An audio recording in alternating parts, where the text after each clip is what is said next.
అందరికీ నమస్కారం. గత 5 సంవత్సరాల్లో ఏం జరిగిందో, ఏ తప్పులు జరిగినాయో అదే ఇప్పుడు జరుగుతుంది.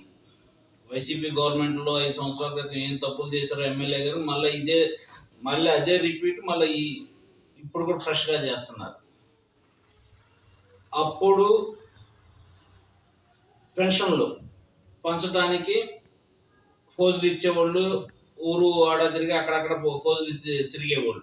ఇప్పుడు సేమ్ అదే పరిస్థితి అవుతుంది. గవర్నమెంట్ మారింది, అయినా పెన్షన్లు ఇవ్వడానికి ఎమ్మెల్యే గారు ఏంటంటే లోకల్లో వాలంటీర్ని తీసేశారు. వాళ్ళు కడుపు కొట్టేశారు, వాళ్ళని తీసేశారు. సచివాలయంలో ఎంప్లాయీస్ ఉన్నారు, లోకల్ లీడర్స్ ఉన్నారు, గవర్నమెంట్ ఎంప్లాయీస్ ఉన్నారు. వాళ్ళు పెన్షన్ పంచుతారు. అంతేగాని ఎమ్మెల్యే గారు వచ్చి పెన్షన్ పంచితే అది పెద్ద ఇష్యూ లాగా, పెద్ద పబ్లిసిటీ లాగా చేసుకోవడం చాలా దారుణం. పెన్షన్లు ఇవ్వడం అనేది మన రెస్పాన్సిబిలిటీ, అందరి రెస్పాన్సిబిలిటీ. పేదవాళ్ళకి, ముసలి వాళ్ళకి, పిల్లలు సరిగా లేని వాళ్ళకి, వాళ్ళందరికీ మనం పెన్షన్లు ఇవ్వడం అనేది మన రెస్పాన్సిబిలిటీ. దాన్ని పబ్లిసిటీ చేసి వాళ్ళందరినీ రోడ్డు మీద తీసుకొచ్చేసి మేము ఇస్తున్నాం, మేము ఎంత ఇస్తున్నాం గొప్పలు చెప్పుకోవడానికి దిస్ ఈజ్ నాట్ కరెక్ట్. అయినా మిమ్మల్ని గెలిపించింది ఇక్కడ ఈ ప్రాంత ప్రజలు పెన్షన్లు ఇవ్వడానికి, గవర్నమెంట్ చేసే స్కీములు మీరు వచ్చి ఇవ్వడానికి కాదు సార్. రోడ్లు పాడైపోయినాయి, వంతులు పాడైపోయినాయి, సరైన వంతులు లేవు. జీకొండూరు రావడానికి సరైన వంతులు లేవు. ఎలగలేరు వంతులు అలాగే ఉంది. దుర్గలపాడు వంతులు ఎన్నో పాడైపోయినాయి, రోడ్లు పాడైపోయినాయి. అవి చూడండి సార్. అంతేగాని పెన్షన్లు ఇవ్వడానికి మీరేంటి సార్? రండి, రోడ్డు మీదకి రండి.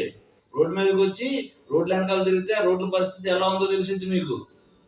మీరు వస్తే మీ పార్టీ నాయకులు వస్తారు, ప్రజలు వస్తారు, కొంచెం ఎంతో కొంత పని జరిగింది. గవర్నమెంట్ దగ్గర డబ్బులు లేకపోతే మీరు మీలాంటి వాళ్ళు చేయొచ్చు, ఎందుకంటే ఆర్థికంగా బలంగా ఉన్నారు. మొన్న ఎలక్షన్లో కొన్ని కోట్లు ఖర్చు పెట్టారు. కొన్ని కోట్లు ఖర్చు పెట్టి జనాల దగ్గర ఓట్లు కొనుక్కొని మీరు గెలిచారు. దానిలో కొంచెం ఒక 5% మీ ఆర్థిక మూలాలను కొంచెం మైలార్ నియోజకవర్గానికి ఉపయోగించుకోవచ్చు. పైన కొంచెం బాగా పాడైపోయిన రోడ్లను మీరు బాగు చేయొచ్చు. కానీ మీరు అలా చేయట్లా. జరిగిన తప్పే మళ్ళీ సేమ్ జరుగుతుంది. మీ మనుషులు మారారు కానీ సేమ్ సిచ్యువేషన్ ఇక్కడ జరుగుతుంది. సేమ్ ఫోటో పోజులు. పెన్షన్లు ఇవ్వడానికి పోజు ఏంటి సార్? పెన్షన్ అనేది గవర్నమెంట్ ఇస్తుంది. ఏ గవర్నమెంట్ అని ఇచ్చింది, అది మన రెస్పాన్సిబిలిటీ. దానికి మనం పబ్లిసిటీ చేసుకోవడం బాగలేదు సార్. ఇక్కడ నుంచైనా సార్ కొంచెం ఆలోచించండి. ఇంకో విషయం ఏంటంటే, మీ ఆయామంలో పోయినసారి ఎలా గ్రావెల్ స్కామ్ జరిగిందో ఇప్పుడు కూడా సేమ్ మట్టి గ్రావెల్ తోలుతున్నారని తెలుస్తుంది. జనాలందరికీ తెలుసు. అది కంట్రోల్ చేసుకోండి.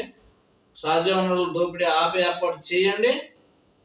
మైలవరం అభివృద్ధి జరిగేటట్టు చేయండి.